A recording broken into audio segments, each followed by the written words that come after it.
If you want to understand how NIS2 transposition works, in other words, how each EU country has to publish their own laws and regulations for cybersecurity based on NIS2, then this video is for you. So in this video I'll explain what is this transposition and how it works, how is this related to this Commission implementing regulation 2690, which is for digital infrastructure companies. Also, what is common in terms of cybersecurity measures and all the other things for all the EU countries, but also what is different. You'll see actually there are 4 different types of approaches that EU countries are taking within this transposition. I'll also briefly mention what companies that actually operate in several countries have to do, since the laws and regulations are different in each country, and I'll also show you some sources of further information about this transposition. Now let's go first through the basics. So what is this transposition? Now, NIS2 is a directive, which means that it is a kind of a baseline law within the European Union, but it does not apply to companies actually within EU countries. Rather, it serves actually as a baseline for each country to actually publish their own laws and regulations for cybersecurity for critical infrastructure companies. In other words, companies that are classified as critical infrastructure are not complying directly with NIS2, they're actually complying with these local laws and regulations that are published based on NIS2. Now, to make things a little bit more complicated, there is this Commission implementing regulation 2024/2690, which was published directly by European Union, that specifies specific security rules that digital infrastructure companies must implement within their companies. And out of 18 sectors, this applies maybe to only 1 or 2 sectors, which means that if you're a digital infrastructure company, you will have to comply with both this CIR Commission implementing regulation 2690, but also with the local laws and regulations based on NIS2. Whereas if you're not in this digital infrastructure sector, then you will have to comply only with these local NIS2 laws and regulations, and 2690 is not going to be relevant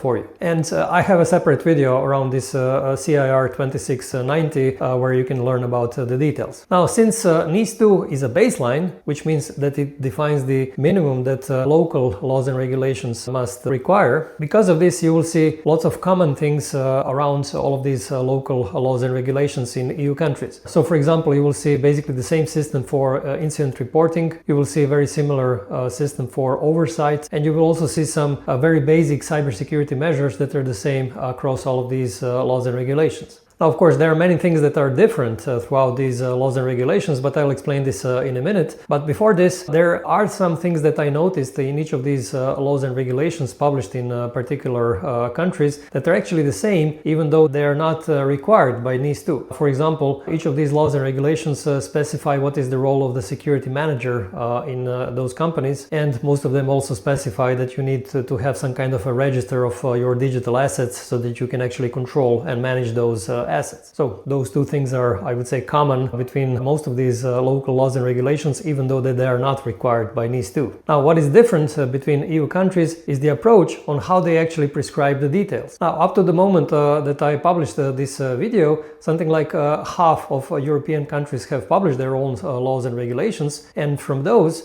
there are actually 4 approaches that are visible towards these cybersecurity rules that companies in countries must comply with. The first approach that I noticed is that some countries publish this NIS2 law, and then they refer to some kind of frameworks which specify the details on how cybersecurity needs to be implemented. So for example, Belgium refers to their own framework called Cybersecurity Fundamentals, but it also refers to ISO 27001 as another option. So basically, companies in Belgium can actually choose between this cybersecurity fundamentals and ISO 27001 as an implementation approach. The second approach is that some countries publish again the NIS2 law, and then they publish detailed regulations where they specify how this law needs to be implemented. And for example, this is Italy, but also for example Croatia. Now, even there is a difference in details. In its regulation, Italy did not publish very detailed rules, whereas Croatia has extremely detailed rules on how to implement cybersecurity. Now, the third approach that I noticed is that some countries publish again this top-level NIS2 law, and then they publish specific regulations which regulate specifics per industry. And for example, Denmark Denmark has published a separate law which specifies cybersecurity rules for energy sector. So in this case, you actually have cybersecurity rules that are specific for one industry. And the fourth approach that I mentioned is that a country might actually publish only one document that specifies everything without actually publishing more detailed rules. For example, Malta has published their own ministerial order, which is not yet on the level of a law, but still it is something that is in force. And so far it did not publish any more detailed regulations when it comes to NIS2. So if it stays like this, then they will have only one document which specifies the rules. Of course, we have to see what happens when other countries in Europe start publishing their laws and regulations, but so far these are, let's say, the four patterns that I noticed. Now, the big question here is if a critical infrastructure company operates in several countries in Europe, how do they actually become compliant with all those different laws and regulations? Now, I don't have a magic answer to this question, but one way actually to look at this problem is to use this CIR 2690, which is for digital infrastructure companies, even when a company is not a digital infrastructure company. So let's say this is a manufacturing company that operates in several countries, and because this CIR 2690 is actually very detailed, and from what I've seen in many of these local laws and regulations, these local laws and regulations usually do not go in more detail than what is already prescribed in this CIR. So I would say that this CIR 2690 is one of the best ways actually to overcome this problem of this diversity of laws and regulations. And the second approach is that you will see many of these mappings between different countries, and one of those is something that we are working on in Advisera, and something that we will publish on our website in the future. Okay, let me now show you a couple of websites where you can actually see how far each country in Europe has gone with publishing their own cybersecurity laws and regulations. Okay, first of all, you can see this European Union site Eurolex, which is basically an official site for publishing all of these laws and regulations. And here you can actually see national transposition of NIS2. Here you can see the reference actually to NIS2 document, and there you have a list of all countries that are transposing NIS2. So for example, let's say Croatia, you can see here that it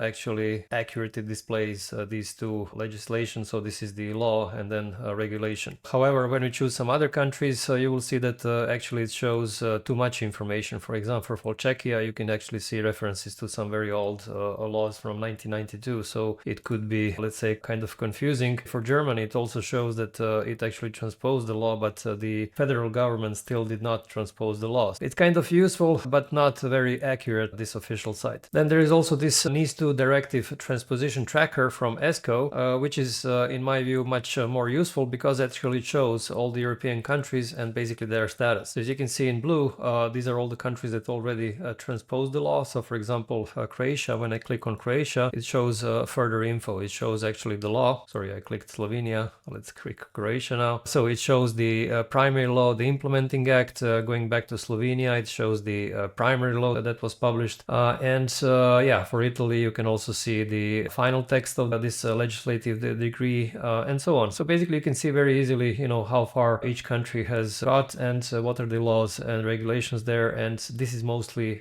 accurate. In most cases, it does show the latest information. And then there is also this Advisera website where we publish several materials on NIS2. This is the page NIS2 where to start. You have some articles here, some tools for the implementation, upcoming webinars, and then several articles related to NIS2. But let me also show you this. There is a section about transposition to local laws. So as you can see here, the article around Italian, Croatian law, Belgium, and so on. And here you also have some free materials like the gap analysis tool, also this comprehensive guide. This is the white paper. And then you can click here also to open the official text of NIS2 directive and also this CIR. So you can find lots of materials here. Of course, we will publish here also articles that directly refer and explore actually each country and their local NIS2 legislation. Okay, I hope this was helpful, and let me know in the comments below if you have any questions about this transposition, and I'll answer as soon as I can. And to access this NIS2 tracker and this webpage on Advisera, click the links in the description below. And you can also take a look at my next video that speaks about this CIR 2690, and you'll also see see a series of videos which explain how NIS2 is transposed in a particular EU country. And if you like this video, please give it a thumbs up, and you can also subscribe to my YouTube channel not to miss any of my new videos, and I publish videos about cybersecurity, compliance and governance every week. Thanks for watching.